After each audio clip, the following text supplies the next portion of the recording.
அஜித் குமார் அவர்கள் ஒரு சாதாரண ஒரு எளிய குடும்பத்தைச் சேர்ந்த ஒரு இளைஞர். அந்த சாதாரண குடும்பத்துக்கு நடந்த அந்த கொடுமைக்கு சிஎம் அவர்கள் சாரி சொன்னாங்க, தப்பு இல்ல. இப்ப அதோட சேர்த்து இதையும் கொஞ்சம் பண்ணிருங்க சிஎம் சார்.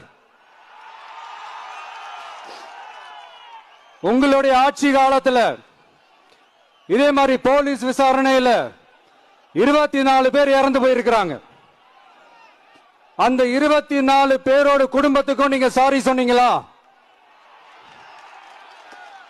தயவு செஞ்சு சாரி சொல்லிருங்க.